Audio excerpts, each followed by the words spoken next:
আজকে আপনাদের সাথে আমাদের ছাদ বাগান নিয়ে কথা বলবো আর শেয়ার করব অনেক কিছু। আমাদের ছাদে অনেক অনেক গাছ আছে, আর তার মধ্যে বেশি আছে এখানে আখ গাছটা। কোথাও আমি দেখি না, কারো ছাদে আমি দেখিনি আজ পর্যন্ত, কিন্তু আমাদের ছাদে অনেক অনেক আখ গাছ লাগানো হয়েছে। আর এই সমস্ত গাছগাছালি লাগানোর পিছনে কিন্তু বেশি অবদান আছে আমার বড় যা আর ভাসুর।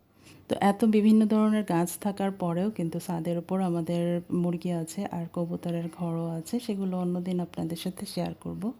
সবেদা গাছটা কিন্তু সব জায়গায় দেখা যায় না, কিন্তু আমাদের ছাদ বাগানে সবেদা গাছে আছে কয়েকটা, আর এত পরিমাণ সবেদা ধরে যেই ফলটা শুধুমাত্র আমরা জানি যে খুলনার ওইদিকেই পাওয়া যায়, আর লোনা মাটির মধ্যে এটা হয়। কিন্তু তারপরও আল্লাহর ইচ্ছা, আল্লাহর রহমতে আমাদের ছাদ বাগানে এই ধরনের একটু ভিন্ন ধরনের গাছগুলোই আছে। তারপর ত্রিফল গাছটাও আছে, আমার বড় ভাসুর এটা লাগিয়েছেন। তো বিভিন্ন ধরনের ফুল গাছ, ফল গাছ এসব দিয়ে আমাদের ছাদ বাগানটা অনেক সুন্দরভাবেই গোছানো আছে।